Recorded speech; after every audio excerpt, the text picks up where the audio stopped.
Jean-Philippe Collard-Neven, bonjour. Bonjour.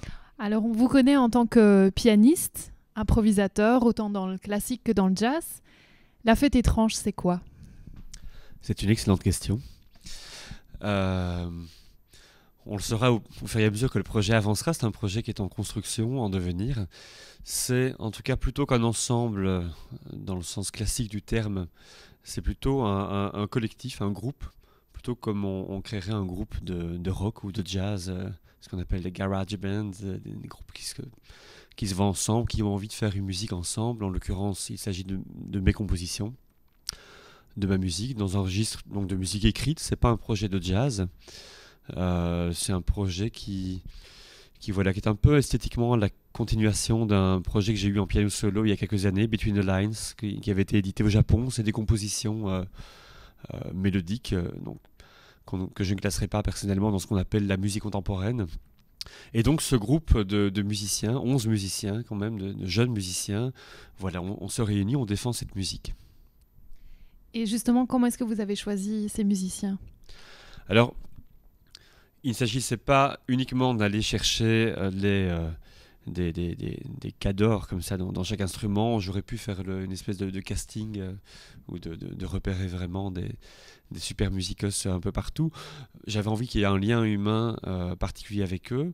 Et j'avais aussi envie que ça soit une vraie histoire qui se tisse et prendre aussi des musiciens parce que c'est quand même une musique qui, est, qui demande une formation classique mais qui demande également une vraie ouverture aux musiques non classiques, aux musiques populaires, voire même aux musiques improvisées, même s'il s'agit de musique écrite, des musiciens qui sachent ce que groove veut dire, qui sachent, qui est aussi dans l'oreille d'autres références que la musique classique. Alors j'ai en fait tout simplement, j'enseigne la musique de chambre et l'improvisation au conservatoire de Mons, qu'on appelle maintenant Art au Carré. Et depuis plusieurs années, je vois passer devant moi des musiciens que je trouve passionnants, que je trouve magnifiques, qui m'enthousiasment, je dirais même pas en tant que professeur, mais en tant que musicien, simplement je les vois jouer. Et, euh, et j'ai senti grandir en moi l'élan de vouloir plutôt que simplement donner cours ou quoi, partager la musique avec eux. Et donc au fur et à mesure des années et des affinités qui se créent avec certains étudiants, j'ai constitué une équipe. Et finalement ils sont tous, alors quelques-uns sont sortis du conservatoire, d'autres, la plupart ils sont encore, ils sont tout jeunes.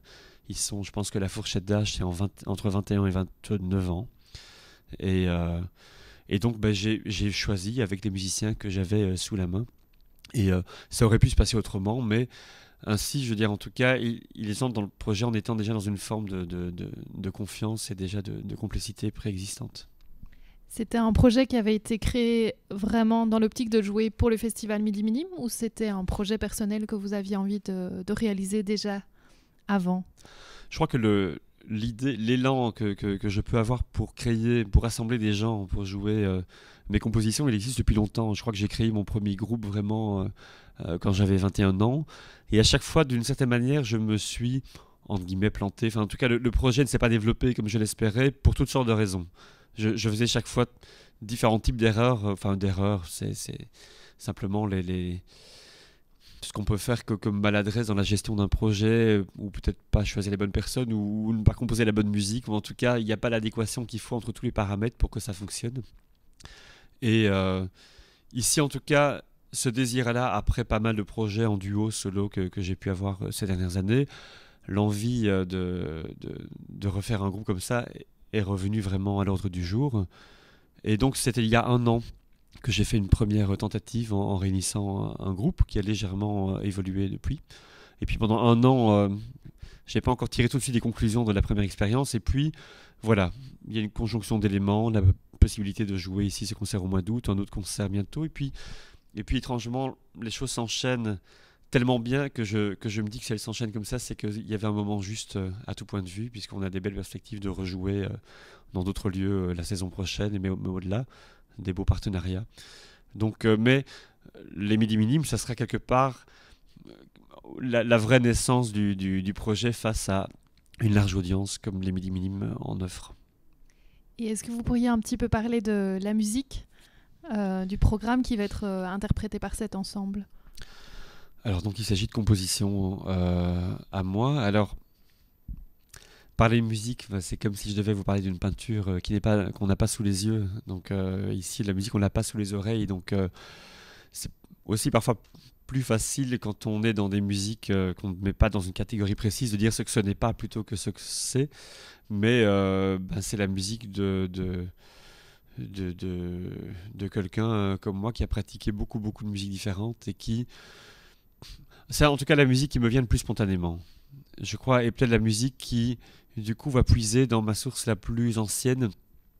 Et quand j'étais enfant, j'écoutais beaucoup de musique de film aussi, mes classiques qui s'appelaient Ennio Morricone, et Philippe Sard, Gabriel Yared et beaucoup d'autres. Et puis il y avait la chanson, il y avait le rock, la pop, et puis la musique classique est venue en surimpression là derrière, mais plutôt comme donner un cadre, une structure, une technique. Donc ce sont des musiques en tout cas mélodiques et je dis ça parce que finalement on pourrait penser, j'ai parfois été associé au monde de la musique contemporaine et il est vrai que j'ai composé certaines musiques pour Ars Musica ou d'autres lieux connotés musique contemporaine. J'ai composé des musiques dans ce registre-là, ce n'est pas le cas ici. C'est une musique. J'aurais envie de dire que c'est une espèce de pop instrumentale, une pop sans chanteur, une pop sans batterie, mais musique pop au sens très large. Quand j'étais au Japon, ici en Belgique, en Europe de manière générale, on met les musiques dans des catégories très typées et assez restreintes. On a le jazz, le rock, la pop, la chanson, c'est pas...